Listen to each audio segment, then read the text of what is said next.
especially since on Friday, a spokesperson from the army held a press conference essentially announcing that he's now officially in full isolation. But since the last visit that he got from his family, which was the first one he'd had for a whole month, he wasn't allowed to any visits for the whole of November.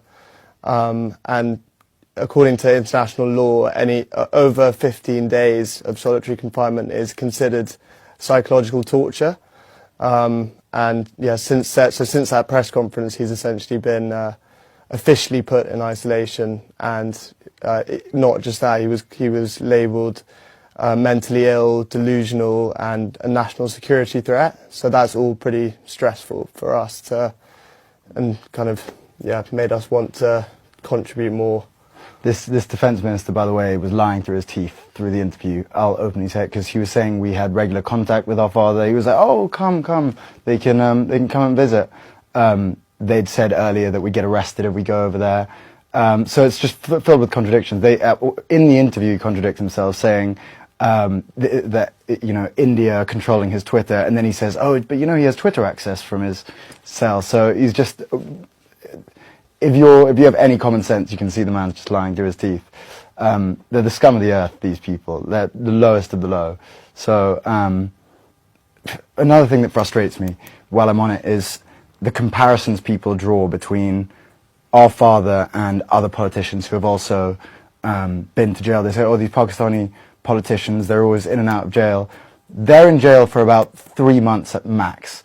Then they take a deal, they have no integrity, they take a deal, they go to England, a few years later the army says you can come back, and then they're suddenly back in power or around power. He's been in a solitary confinement cell for over 2 years where he's had filthy water, he's around inmates who are dying of hepatitis, the conditions are disgusting, and also he's completely isolated from any human contact. Anyone who was corruptible would take any of these deals that they've offered him, coming to England or going into house arrest.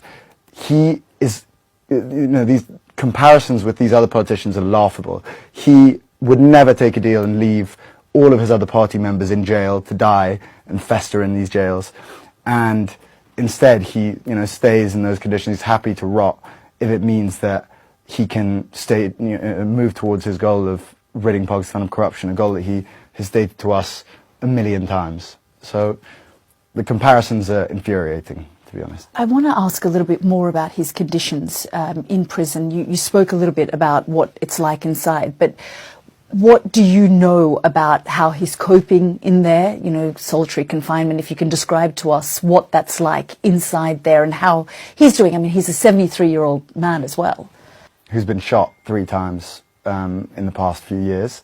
He, as well as that, I mean, I said that the water's filthy, the food's nowhere near up to scratch. The only doctors he sees are these kind of military doctors. He's not able to see personal physicians or anything like that.